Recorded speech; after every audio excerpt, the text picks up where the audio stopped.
अस्सलाम वालेकुम friends, welcome back to Top Smarties. Drama serial रद्द। आखिरकार ईमान रुखसत होकर अपने ससुराल आ गई। यहाँ पर आकर तो बहुत हैरान है, परेशान है कि सलार के बारे में जो कुछ वो जानती थी, जो समझा था, वो तो वैसा नहीं। आलिम साहिब और ईमान को लगा था सलार एक मिडिल क्लास फैमिली से बिलोंग करता है, लेकिन ऐसा तो बिल्कुल नहीं था।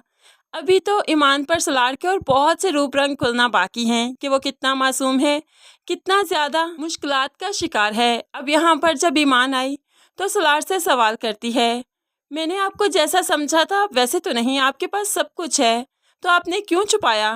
तो यहाँ पर सलार कहने लगा, जिसके पास अपने नहीं होते ना, वो सबसे बड़ा गरीब होता है, और मुझसे बढ़कर गरीब भला कौन हो सकता है कि मेरा बाप होते हुए भी वो मेरा नहीं, सुतेली माँ है, बहन भी सुतेली है, लेकिन अपनों से भरकर। सलार की अभी कुछ हकीकत ही ईमान को मालूम पड़ी तो ईमान दंग रह गई। तो सलार उसे यकीन दिलवाता है कि उसके साथ ईमान बहुत खुश रहेगी, वो हर मुमकिन कोशिश करेगा कि ईमान को कोई दुख ना आए। अब ऐसी रात भी हो गई। ईमान की अचानक आंख खुली कि उसे पानी लेना था, तो सलार को सामने सोफे पर बेआराम सोते देख बहुत ही बुरा लगा कि इसका मुझ पर हक भी है, ये यहाँ मेरे पास सो भी सकता है, लेकिन आखिर क्यों, ये ऐसा क्यों कर रहा है? वो तो सलार की शराफत की कायल हो गई। वो पहले ही इसे बहुत शरीफ मानती थी, लेकिन इतना शरीफ होगा ये तो ईमान ने कभी सोचा भी नहीं था। ऐसे ही उठकर बाहर पानी लेने जाती है कि शैला यहाँ पर मिल जाती है, और शैला तो अब ईमान को डराने लगी, धमकाने लगी, अरे लड़की, जहाँ से आई हो ना वहीं पर चली जाओ, तुम्हारे यहाँ पर कोई जगह नहीं, ना ही मैं कभी बनने दूंगी, तुम्हें वापस जाना होगा। अब तो ईमान शैला के इरादे हो बच्चे से समझ आती है कि ये बिल्कुल भी सिंसेर नहीं है सलार के साथ।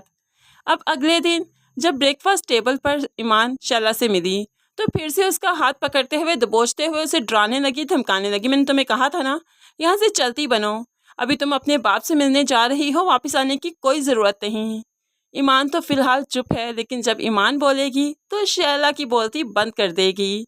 ऐसे ही वो नाश्ते के बाद अपने बाप से मिलने जाती है। अब बाप से मिली बहुत ही खुश होती है, बाप भी बेटी से मिलकर बहुत मुतमईन हो गया।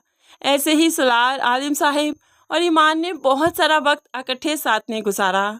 तो अब आलिम साहिब अपनी बेटियों की तरफ से मुतमईन हैं, तभी तो जायदाद के हिस्से कर दिए, और वो हिस्सा सवेरा वाला वो तो जमील के हाथ आ गया। बहुत खुश है, अपनी माँ से कहने लगा, देखो सवेरा का हिस्सा आया है, मैं जैसे मर्जी से उड़ा सकता हूँ।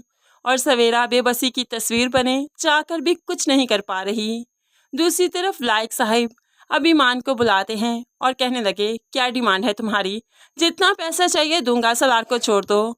अब तो ईमान इनके इरादे खूब अच्छे से समझ रही है, और वो देखना चाहती है कि आखिर सलार के पास है क्या, आखिर उसकी प्रॉपर्टी क्या है जो इतनी ज़्यादा डिमांड कर रहे हैं कि मैं जो मर्जी डिमांड कर सकती हूँ सलार को छोड़ने की।